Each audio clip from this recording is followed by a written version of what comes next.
Anda. Kemudian si wanita itu berkata, awala ta'rifuni, kau tidak kenal aku wahai Imam? Imam menjawab, tidak, aku tidak mengenalimu. Seraya sang anak wanita itu atau wanita muda ini berkata, aku adalah putri dari ibu janda yang datang kepada engkau beberapa malam yang lalu atau beberapa hari yang lalu. Subhanallah. Tercengang sang imam dan terheran-heranan dan kaget. Bukankah ibumu bercerita kau di dalam siksa? Iya. Bukankah aku mendengar dari ibumu kau penuh dengan kesedihan? Iya Imam. Bukankah aku mendengar dari ibumu kau jelek jelita? Iya Imam. Nah kenapa sekarang kau berada dalam surga? Apa nggak salah alamat? Tidak Imam. Kita lihat bagaimana ceritanya bagaimana. Kemudian dia pun bercerita, Imam, kami di pemakaman tersebut 360 atau 460 orang itu hampir semua disiksa oleh Allah karena dosa-dosa yang kami lakukan di dunia. Nggak ada yang selamat di antara kita kecuali sedikit.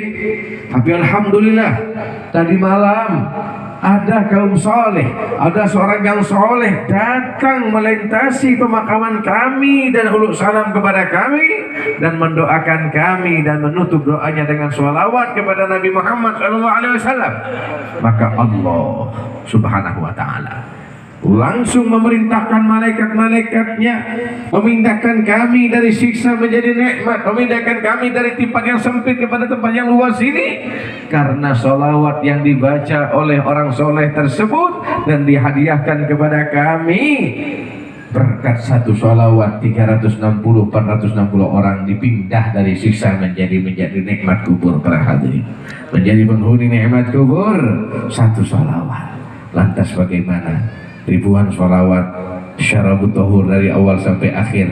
Sholawat badar sudah dilantunkan, sholawat nariyah, kemudian sholawat tibil qulub dan sholawat-sholawat yang lain dibacakan di tempat ini dan diniatkan untuk almarhum yang telah kita baca tadi. Insya Allah husnudzon, keyakinan kita pada Allah Subhanahu wa Ta'ala, apabila mereka sudah berada dalam nikmat maka akan ditambahkan nikmat di atas nikmat yang ada. Namun di antara mereka yang mungkin karena dosa-dosa yang mereka lakukan perhitungannya belum terselesaikan, insya Allah berkat sholawat yang kita baca malam hari ini tentunya Allah akan pindahkan mereka dari sempitnya kuburan akan menjadi syiatul qabr, kuburan yang luas, yang tadinya gelap gulita akan menjadi terang menderang, yang tadinya penuh dengan penderitaan dan siksa insya Allah akan ditambah nikmat, kebahagiaan, kenikmatan di atas kenikmatan yang ada. Itulah secara husnudzon kita pada Allah, dan bukan hanya almarhumah yang dicatat, ayah kita yang telah wafat, ibunda kita yang telah wafat, guru-guru kita yang telah wafat, orang-orang yang kita cintai yang telah wafat, anggota majelis yang telah wafat, wali-wali murid yang telah wafat, kita niatkan juga untuk mereka. Tetangga-tetangga yang dan mencintai kita kirimkan untuk mereka. Insya Allah Allah yang maha luas dan tidak ada batasan keluasan rahmatnya, Allah yang maha kuat dan tidak ada batas kekuatannya, Allah yang maha agung dan tidak ada batas keagungannya akan menurunkan rahmah dan maghfirahnya untuk almarhumah khususnya dan untuk orang-orang yang kita niatkan umumnya. Amin ya rabbal alamin. Salah satu guru kami berkomentar, kalau satu sholawat bisa meredam api neraka, satu sholawat bisa meredam murka Allah, bisa meredam siksa kubur, masa iya sholawat yang istiqomah kita baca setiap hari yang bisa merubah panasnya ego yang ada di hati kita, panasnya sombong yang ada pada hati kita, panasnya congkak yang ada pada hati kita, panasnya emosi yang ada pada hati kita, panasnya iri yang ada pada hati kita, panasnya sultan yang ada pada hati kita. Insya Allah sholawat adalah segala-galanya. Yang ingin bahagia tentukan sholawat, yang ingin sukses usahanya tidak ada cara yang paling cepat dibandingkan sholawat. Dan orang yang ingin bahagia keluarganya, sholawat kuncinya. Yang ingin sukses dunianya, sholawat kuncinya. Yang ingin dekat dengan Nabi, sholawat kuncinya. Yang ingin mendapatkan jabatan yang barokah, sholawat adalah kuncinya. Namun kuncinya satu, jangan tergesa-gesa dan harus istiqomah. Shallu ala Nabi Muhammad, shallu ala Nabi Muhammad. Ini yakinkan, orang yang sudah sempit tidak tahu arah kemana. Dia dikejar-kejar oleh utang, dia dikejar-kejar oleh rentan, dia dikejar-kejar oleh tuntutan-tuntutan duniawi.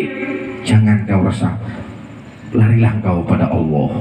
Pintunya Rasulullah SAW. Masuk pada Rasulullah dari mana? Dari sholawat, dari berkumpul dengan habaib, berkumpul dengan kaum solehin, mencintai kiai, berkumpul dengan ustaz-ustaz. Mereka adalah kunci-kunci tembus kita kepada Nabi. Tatkala kita sudah masuk dalam pintunya Nabi Muhammad, kita akan tembus meraih ridho Allah, meraih rahmat Allah. Apapun yang kita pinta, Allah akan beri. Jangankan kita minta, kita yang tidak pinta pun Allah akan beri. Tapi ingat, pemberian Allah terkadang tidak semua sesuai dengan harapan kita, karena bukan kita yang lebih pintar dari Allah, tapi Allah yang lebih tahu daripada kita. Ingat ini, para santri, jangan kalian merasa mengecilkan doa. Ya Allah, aku sudah berdoa, aku ingin juara kelas, ternyata aku paling kecil nilainya. Aku sudah berusaha bangun malam baca sholawat, ingin menghafal, ternyata aku tidak naik kelas. Aku ingin belajar lulus, ternyata aku tidak lulus. Tahu tidak akan disia-siakan oleh Allah. Allah tahu lah, ujian dunia selesai, ujian kelas kau berdiri selesai, gagal dalam kelas mengulang lagi setahun selesai.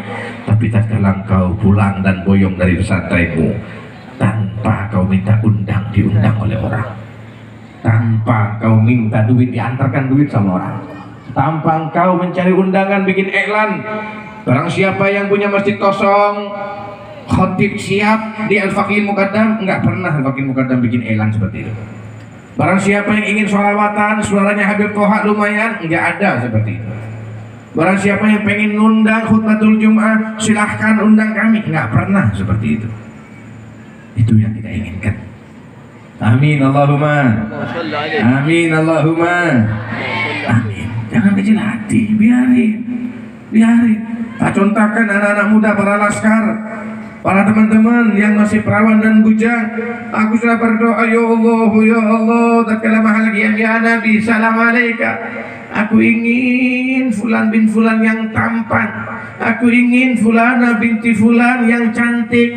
Ternyata dia dilamar orang, ternyata dia yang laki-laki melamar orang. Ya Allah, kau tidak baik ya Allah, kau tidak mencintai aku ya Allah. Suudon kau sama Allah, suudon kau sama Allah. Jangan.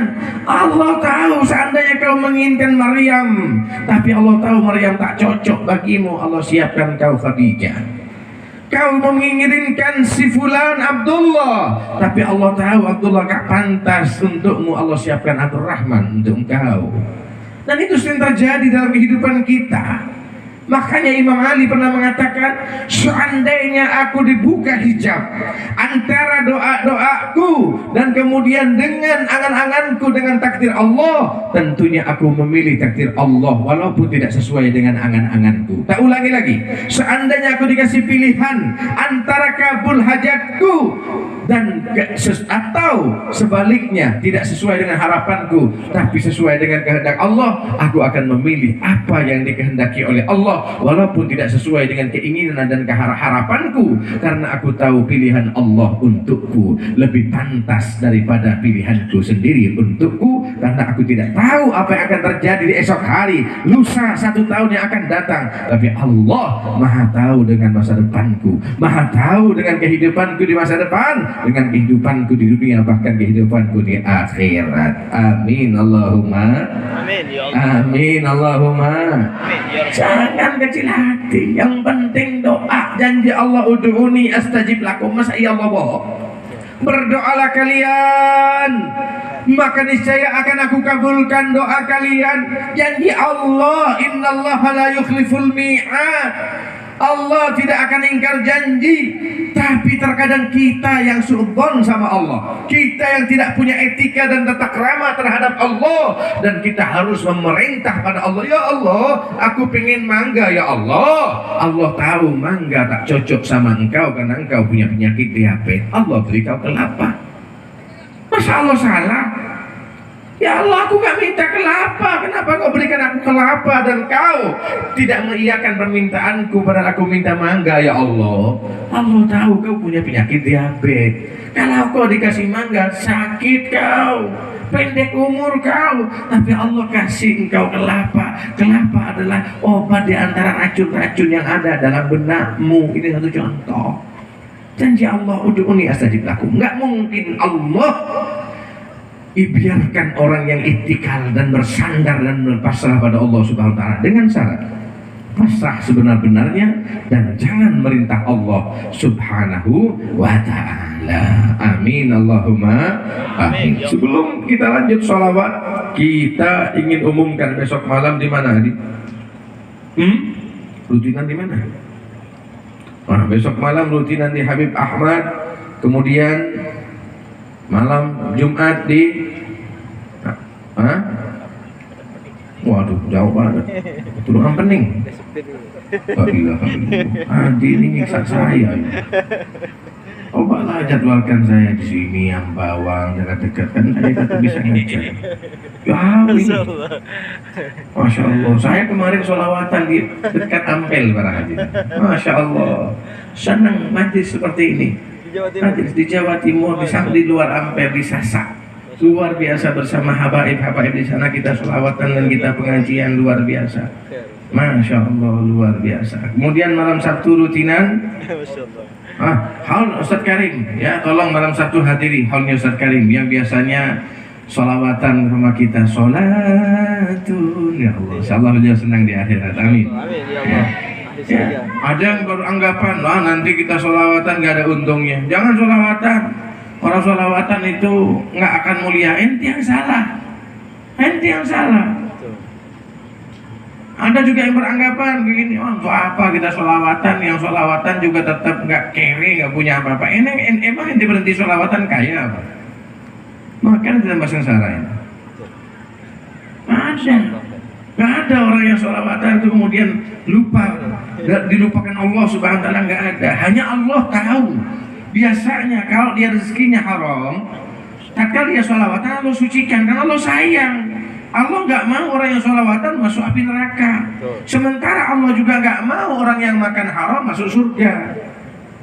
Itu loh masalahnya. Sehingga disucikan oleh Allah Subhanahu wa taala. Jangan. Ini hasil rampok, ini hasil mencuri, ini hasil riba, ini hasil syubhat. Tak pantas untukmu. Kau akan aku masukkan di surga, dan surga itu tempatnya orang yang suci. Sementara kalau kau makan ini makan haram sehingga diambil oleh Allah. Mana yang salah? Nggak ada yang salah. Allah cinta sama kita. Sallallahu alaihi Nabi Muhammad. Perumpamaannya ada orang jalan di jalan Ambawang ini, ada Trans Kalimantan, ada di belakangnya tronton atau truk besar.